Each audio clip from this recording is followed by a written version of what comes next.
Tranche de couple, La vie, le drama et le monde coloré de Guillaume et Max. saison 4. Bonjour, bonsoir, Nous sommes Guillaume. et Max et on vous souhaite la bienvenue dans ce 12e épisode de la saison 4 de Tranche de couple, épisode qu'on a choisi d'intituler Futur Futur composé. composé. Comme d'habitude, on vous invite à vous abonner à ce podcast pour être notifié des nouveaux épisodes diffusés le lundi tous les 15 jours.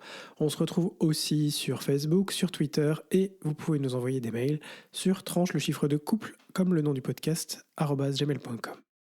Et enfin, n'hésitez pas à partager cet épisode s'il vous a plu. Alors on commence tout de suite par la rubrique Actu. Sans transition, effectivement, une première rubrique actu sur un sujet brûlant, un sujet qui met des millions et des millions de Français dans la rue quasiment, c'est la réforme des retraites. Alors jusqu'à maintenant, on s'est tenu un peu à l'écart de ce sujet. C'est un sujet, vous savez, que dans ce podcast, on essaye de rester le plus neutre possible. Alors on va essayer de faire pareil sur, en tout cas, ce sujet de société. Il y a d'autres sujets, évidemment, sur lesquels on est beaucoup moins neutre, mais sur les gros sujets de société qui, en général, on essaye de rester neutre, voilà.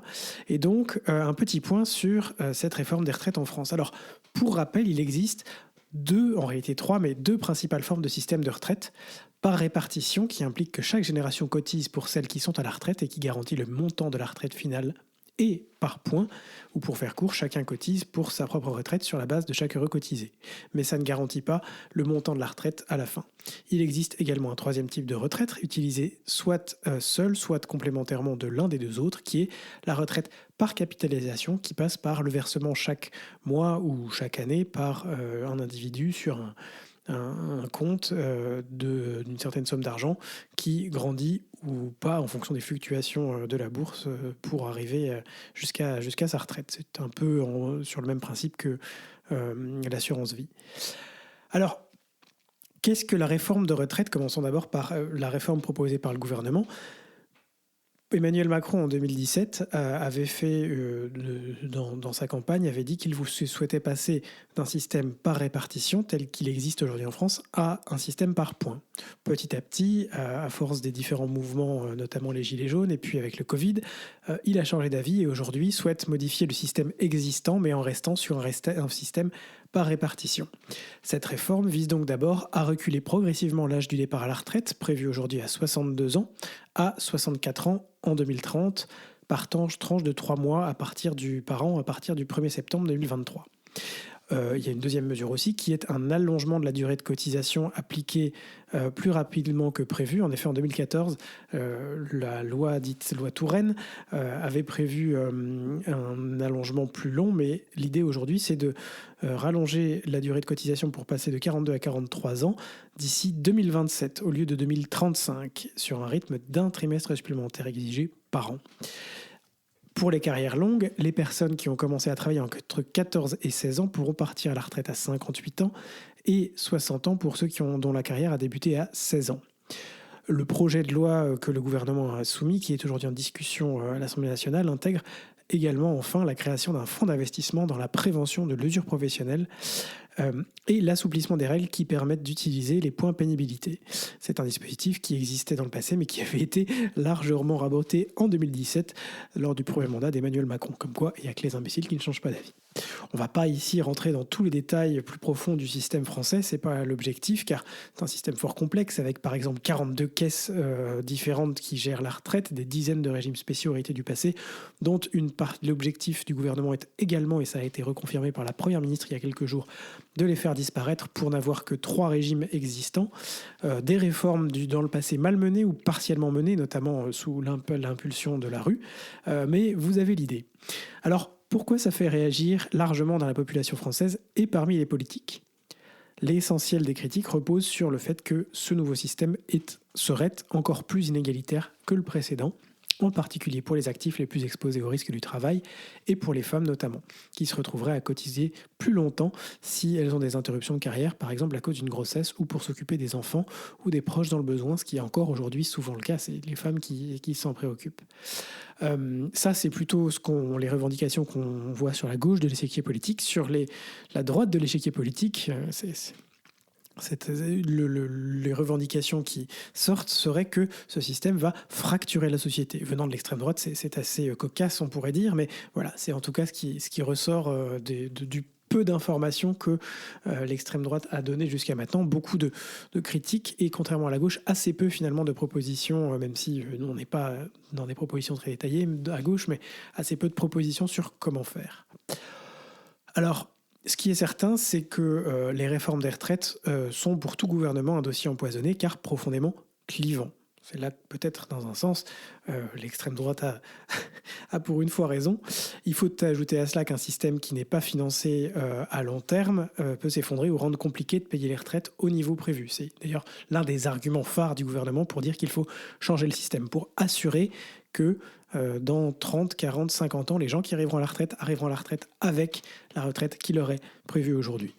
Ce qu'il faut aussi dire, c'est qu'on a atteint aujourd'hui le pic de la génération de ce qu'on appelle les baby-boomers qui arrivent aujourd'hui à la retraite. C'est énormément de retraités qui arrivent par rapport à un système qui avait été conçu à l'époque pour financer beaucoup, beaucoup moins de retraites. Et c'est donc à cause de ce système financé par pas financé en fait par nos aînés, qu'il faut aujourd'hui que les générations qui travaillent actuellement cotisent plus pour pouvoir se garantir à elles-mêmes une retraite.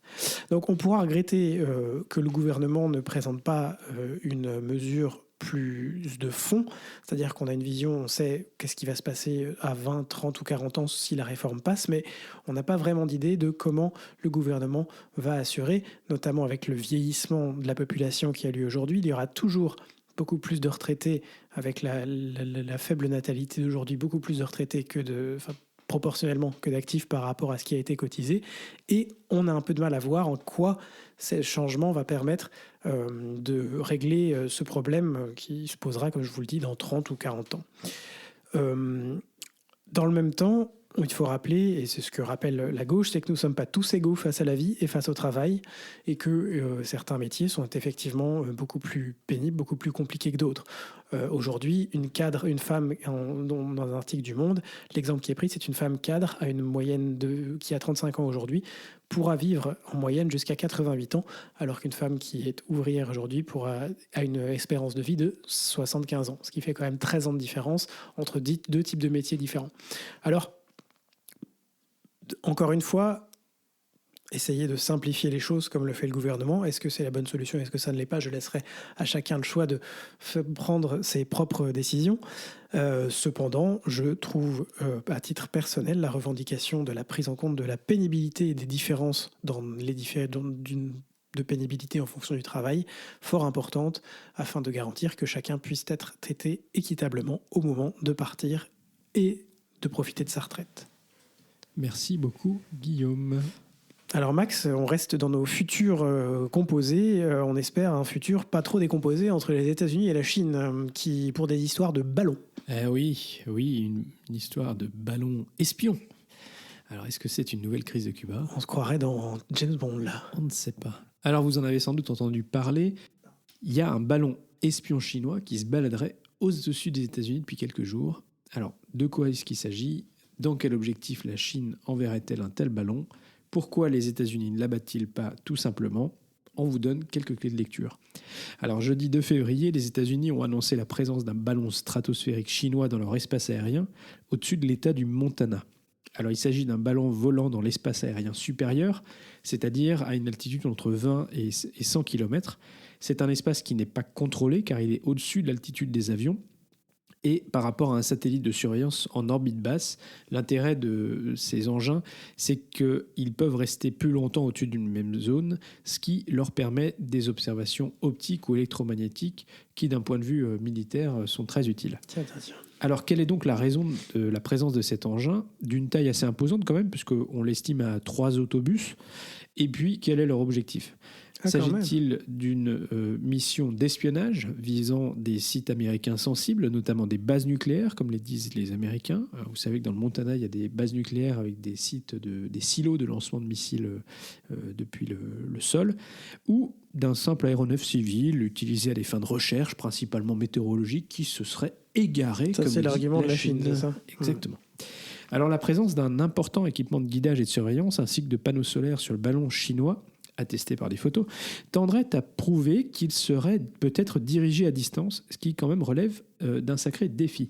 Car sur un tel ballon-sonde, soit on le dirige du sol avec un câble, vous savez, ces ballons qui du coup montent et descendent en fonction du câble, de la longueur du câble qu'il y a, soit on le lance et puis il va où le vent l'emporte, mais du coup ça permet de connaître les différents courants. Mais il serait possible, peut-être, que les projets de l'intelligence artificielle permettent de contrôler l'altitude du ballon et ainsi de le diriger grâce aux différents courants d'air. Ce serait ainsi un moyen efficace de surveillance, car ces ballons, leur composition n'est pas métallique et du coup, avec leur haute altitude, ils sont beaucoup plus difficiles à détecter. Ainsi, pour certains analystes, envoyer un ballon stratosphérique au-dessus des États-Unis pourrait être un moyen pour la Chine de tester la défense antiaérienne américaine afin de déterminer à quelle altitude il peut être détecté, la réaction américaine et puis savoir s'il peut être détruit et de quelle façon. Alors, essayons de regarder la théorie inverse. Est-ce qu'il pourrait être arrivé par accident aux États-Unis, comme le disent les Chinois? Alors, ça semble tout à fait possible qu'il ne soit pas prévu au départ d'arriver au-dessus des États-Unis, selon un expert qui a été cité dans un article de presse, parce qu'il a été interrogé par l'AFP, mais que du coup, il soit arrivé là suite à un dysfonctionnement et qu'il ait changé de direction. Comme je le disais juste avant, c'est les engins qui sont plutôt complexes à diriger. Et un des éléments qui pourrait soutenir cette théorie est qu'apparemment, cet engin, ce genre d'engin en général vole entre 65 et 100 000 pieds, alors que celui-ci vole à 46 000 pieds, donc plutôt bas en fait. Et que si l'objectif était de l'espionnage, ça aurait plutôt eu du sens de le faire voler plus haut, pour à la fois qu'il soit moins facilement détectable, et puis que ce soit plus compliqué de le détruire. Alors justement, pourquoi pas simplement l'abattre, puisque finalement il est au-dessus du territoire des États-Unis, ce qui permettrait d'ailleurs d'analyser les capteurs qui sont à son bord et de savoir finalement quel était l'objectif du ballon.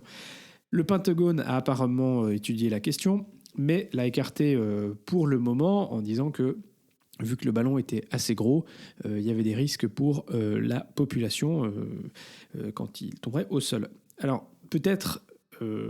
juridiquement aussi, un élément, c'est qu'il y a un flou sur la légalité d'une telle action, parce que bien qu'il soit au-dessus du territoire américain, comme il se trouve au-dessus de l'espace aérien contrôlé, qui est régi par la Convention de Chicago de 1944, mais en dessous de l'espace, du coup, on n'est pas bien sûr si légalement ils peuvent le faire. Et puis, c'est sans doute pas la seule explication. Et en fait, abattre un ballon comme celui-ci n'est pas aussi simple que ça.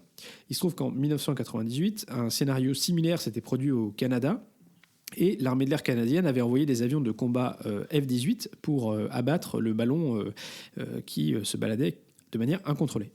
Ils l'ont apparemment criblé d'un millier de munitions de 20 mm et ça a quand même pris 6 jours afin que le ballon redescende, parce que en fait l'air s'échappe très lentement et donc il descend pas tout de suite. Enfin, c'est pas comme dans les films quoi, il explose pas parce qu'il y a une balle qui arrive. Et donc en plus, tu veux dire qu'on nous ment dans James Bond? Ouais, c'est ça. Et donc en plus, comme ça prend du temps pour qu'il se dégonfle, c'est très difficile à contrôler. Et puis alors le dernier élément, c'est quand même que les avions de chasse ils volent très très vite. Le ballon, lui, il vole très lentement.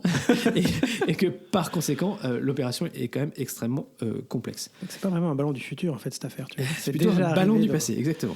Alors, politiquement, en tout cas, cet épisode a jeté, comme tu le disais, Guillaume, un froid entre Washington et Pékin, quelques jours après que la Chine ait appelé les États-Unis et les Occidentaux à arrêter de livrer des armes à l'Ukraine. Le voyage du secrétaire d'État américain, le grand diplomate en chef, le ministre des Affaires étrangères Anthony Blinken, à Pékin, qui était prévu ce week-end, a été premier annulé depuis 2019. Exactement. Et alors, on a par ailleurs appris vendredi en fin de journée qu'un deuxième ballon avait été détecté au-dessus de l'Amérique latine. Ça, alors, ils en ont perdu un deuxième. Voilà. Alors, peut-être que ceci va peut-être donner des arguments en faveur d'une perte de ballons qui se baladent. Mais en tout cas, affaire à suivre. C'est sans doute pas la dernière fois qu'on en entend parler. C'est rocambolesque. Alors, je me permets de faire un petit complément en post-production parce que nous avons appris, après avoir enregistré cet épisode du podcast, que l'armée américaine avait finalement détruit, samedi 4 février, le ballon espion qui survolait les États-Unis depuis quelques jours. En fait, le président américain avait donné l'ordre d'abattre cet avion déjà depuis mercredi, mais pour éviter des risques sur la population et les infrastructures, l'armée américaine avait décidé d'attendre jusqu'à ce qu'il soit dans un endroit où c'était safe. Et donc, un avion de chasse F-22 a abattu le ballon chinois lorsqu'il a atteint les côtes de la Caroline du Sud, toujours dans l'espace aérien américain. Alors ça a quand même nécessité de fermer une partie de l'espace aérien. Il y a, je crois, 3 aéroports qui ont dû fermer. Un aéroport en Caroline du Nord et 2 en Caroline du Sud. Donc le trafic a été suspendu. Donc voilà, le ballon se trouvait à près 11 km de la côte quand il a été abattu. Et maintenant,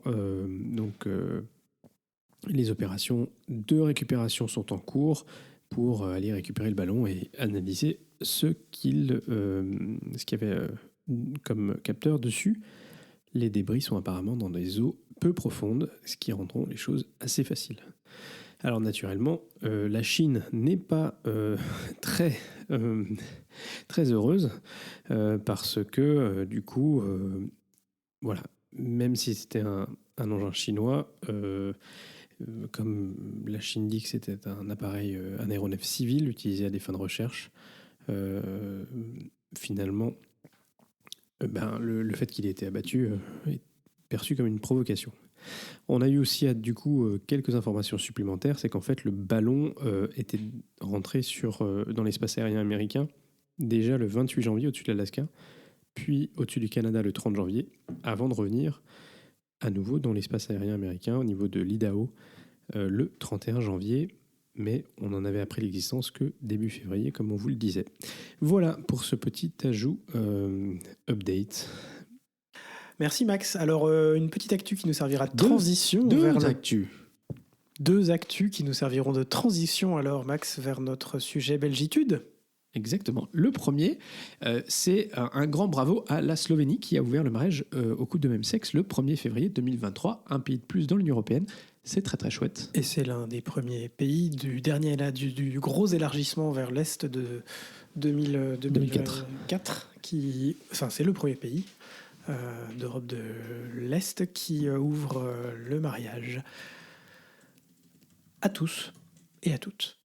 Alors la deuxième actu, puisque Guillaume, il y en avait bien 2, c'est aussi que cette semaine, on a eu le coming out de Campbell Johnston, le premier rugbyman qui a joué dans l'équipe des All Blacks. Et donc ça, c'est quand même une très bonne nouvelle.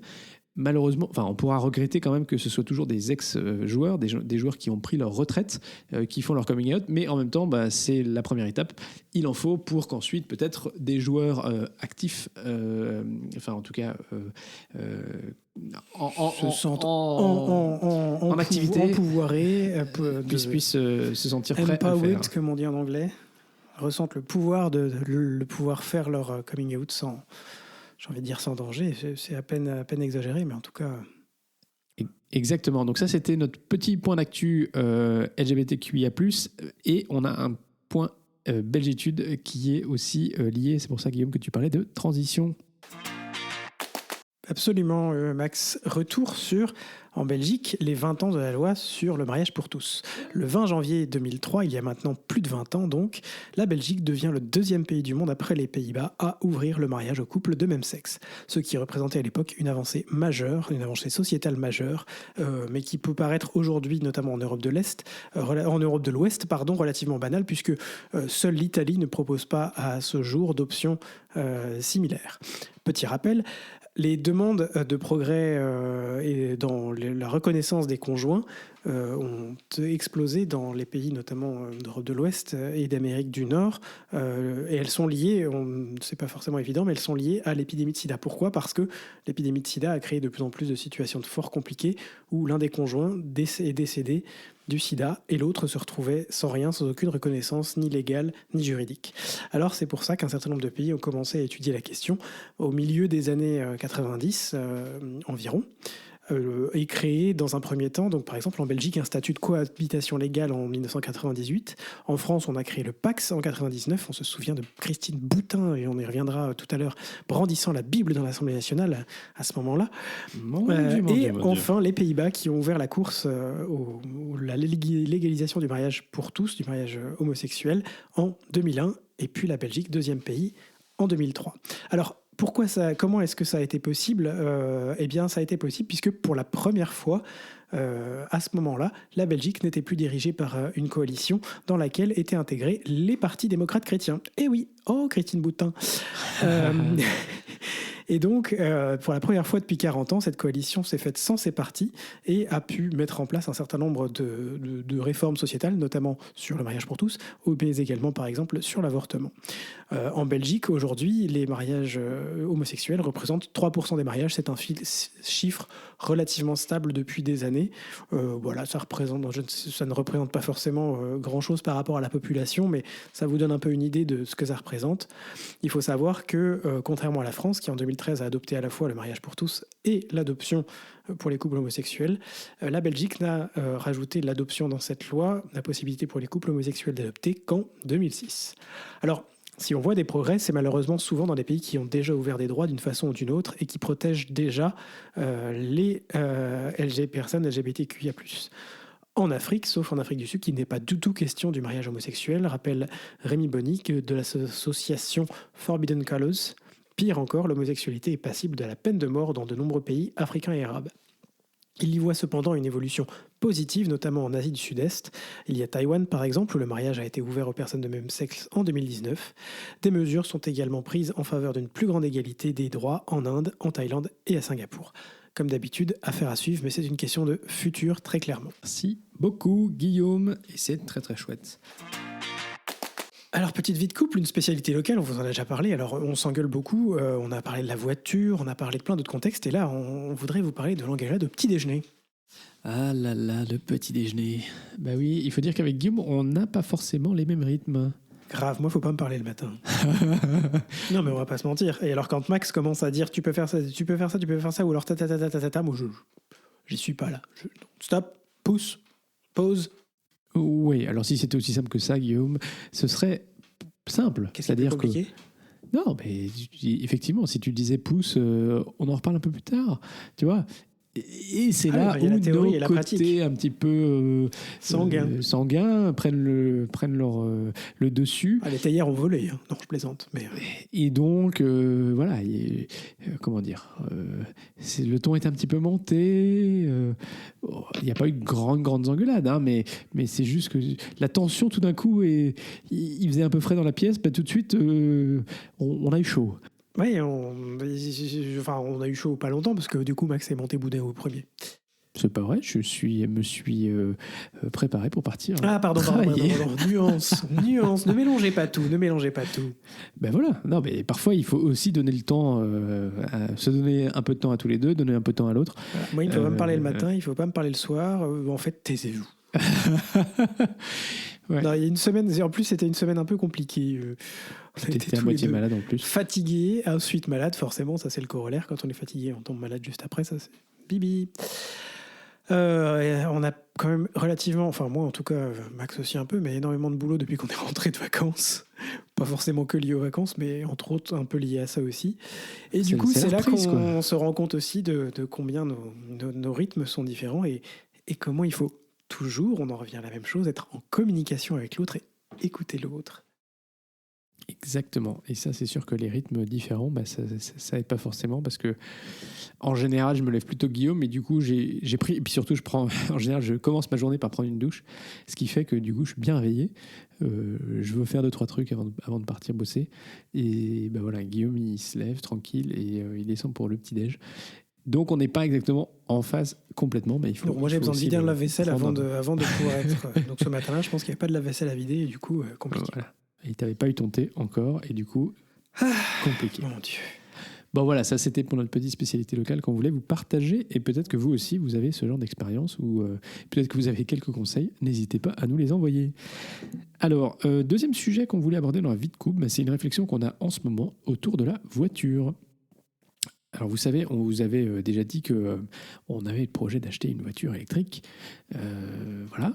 Il se trouve qu'on a eu encore des merdes sur notre voiture thermique qu'on a actuellement. Et donc, tout ceci nous presse un petit peu à nous dire qu'on va peut-être vendre cette voiture qui a déjà 7 ans, 8 ans bientôt, parce qu'on commence à en avoir un peu marre que régulièrement, on ait des dépenses à faire qui sont un peu absurdes. Voilà. C'est un peu toujours le problème de la voiture. Quand elle commence à vieillir, il commence à y avoir des trucs.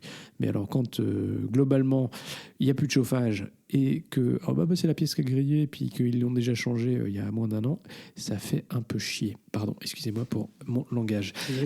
Alors du coup, la question pour nous, parce que quand même on y réfléchit, c'est est-ce que finalement on a besoin d'avoir une voiture ou pas.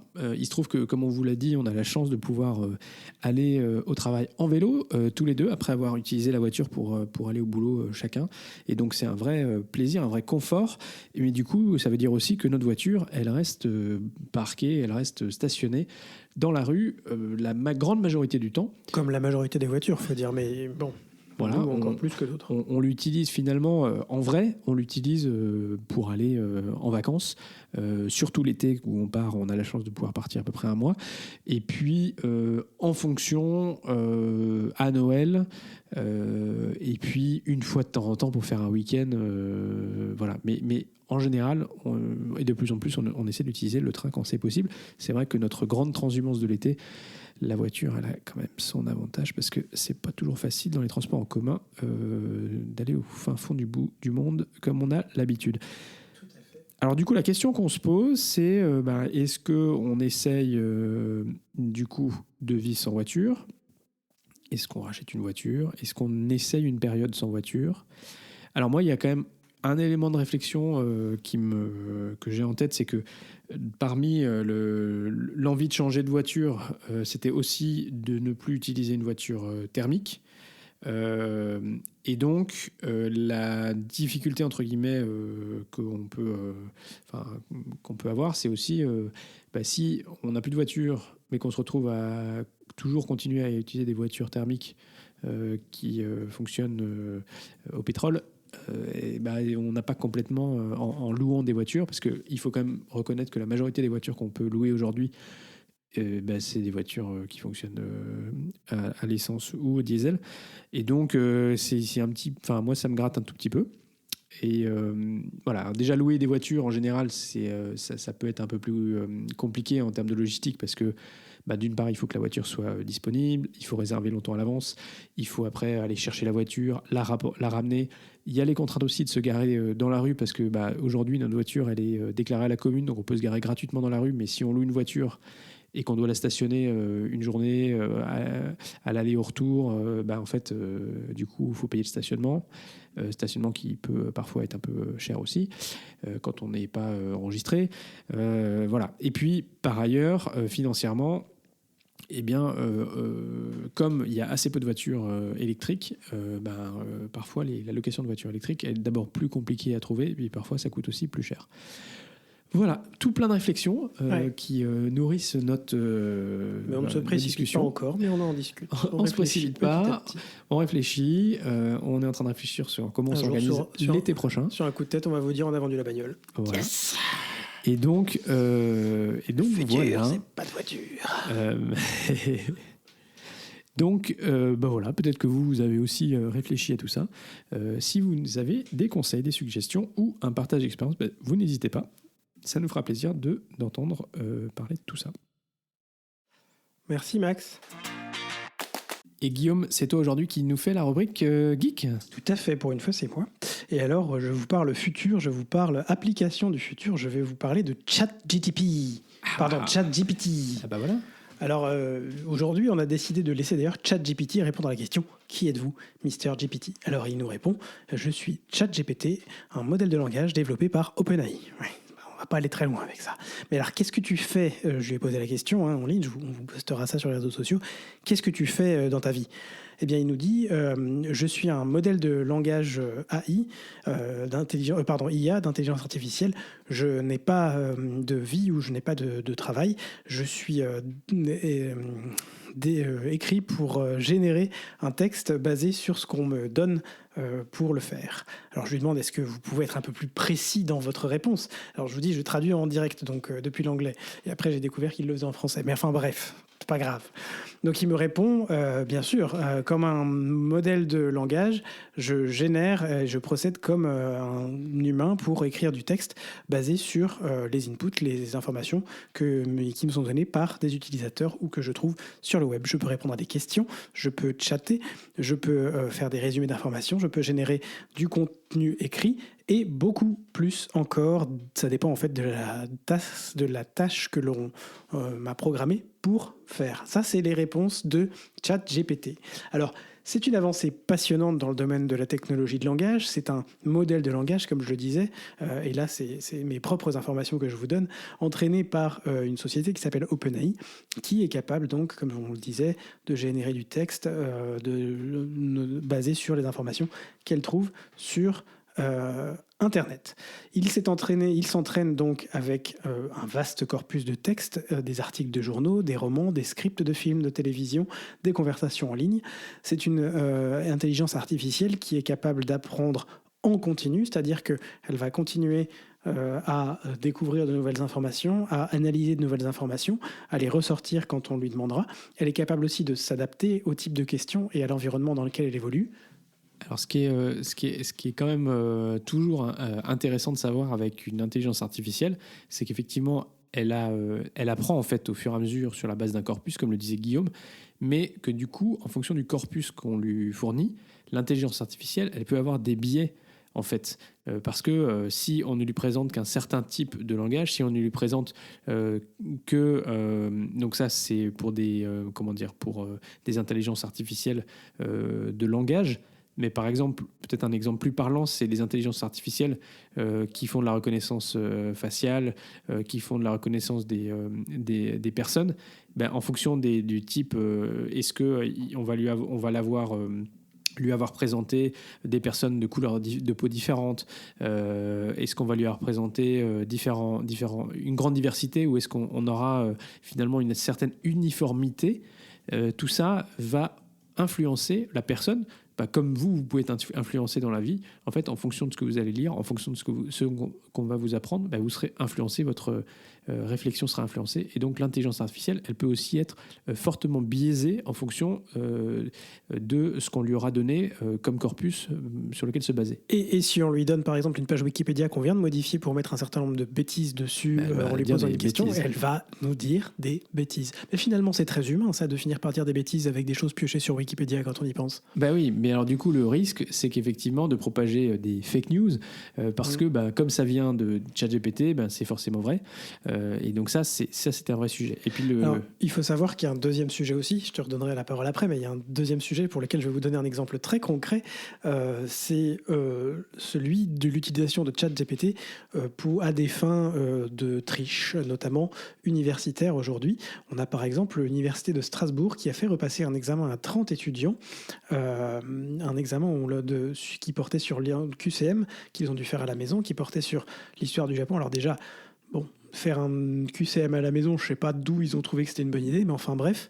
Et donc ils ont réussi, grâce notamment à un cas où ils ont pu trouver qu'une des informations que les étudiants que ChatGPT avait de redonner aux étudiants était fausse sur Internet, et ils l'ont ressorti et ils ont demandé à 30 étudiants donc de repasser cet examen. Sauf que, Max, c'est pas si simple quand on en vient à des choses plus compliquées. Oui, parce que en fait, dès lors que vous avez un devoir à faire à la maison, une composition, ou même un master, ou enfin un mémoire par exemple, eh bien, quand vous avez tout un document qui est écrit, savoir en fait, c'est le traditionnel sujet du plagiat. Là, le problème, c'est que finalement, comme Guillaume l'a dit, le ChatGPT, il est capable de rédiger complètement des textes entiers, en fait, avec des phrases, avec des ponctuations. C'est pas simplement des bouts d'informations que vous allez piocher ici et là et puis que vous allez combiner. Et donc, parfois, il est vraiment très difficile pour un professeur de savoir si une rédaction a été faite ou non par un élève, et surtout de le prouver, parce que si vous avez un étudiant qui habituellement a 4 et qui a fait un devoir qui vaut 19 ou 18, vous avez le sentiment que l'étudiant a triché, mais pour autant, si vous tapez en fait ChatGPT, si vous lui demandez 3 fois la même chose, il va vous sortir 3 réponses différentes. Et donc c'est impossible de savoir si le texte a été généré par ChatGPT. Alors, du coup, il y a eu beaucoup d'universités et de professeurs qui ont levé la main en disant c'est scandaleux, maintenant on ne va plus jamais savoir s'il y a eu de la triche ou pas. Et donc, en fait, OpenAI, donc l'entreprise qui est à l'origine de ChatGPT, a annoncé le 31 janvier qu'elle mettait en place un nouvel outil qui permettait de prédire la probabilité qu'un texte ait été généré par une intelligence artificielle telle que ChatGPT. Donc en gros, vous faites un copier-coller de la rédaction, vous le mettez dans cet outil-là, et ensuite, en fonction de la tournure des phrases, on va évaluer grâce à cet outil quelle est la probabilité que le texte ait été en partie ou totalement écrit, produit par une intelligence artificielle. Et donc, c'est intéressant comme la technologie peut être à la fois source d'inquiétude, mais elle peut aussi être source de solution.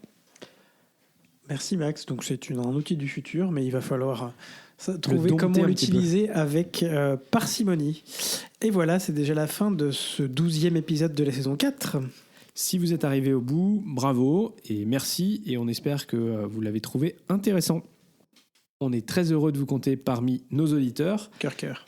Si ce podcast vous plaît, comme on l'a dit au début, n'hésitez pas à le faire découvrir autour de vous. N'hésitez pas à mettre une note ou un commentaire sur Apple Podcast, sur Spotify ou sur votre logiciel de podcast préféré. Ça permettra peut-être à d'autres de découvrir ce podcast. Et puis, n'hésitez pas à mettre un like sur YouTube ou sur Twitter ou un pouce bleu sur Facebook sur cet épisode. Et surtout, partagez. Alors ce podcast est diffusé tous les 15 jours, le lundi ou le dimanche soir pour les plus pressés, etc. Vous connaissez la musique maintenant. Alors portez-vous bien d'ici au prochain épisode. Plein de gros bisous. Couvrez-vous parce qu'il fait quand même pas très chaud. Et à très vite pour de nouvelles tranches colorées.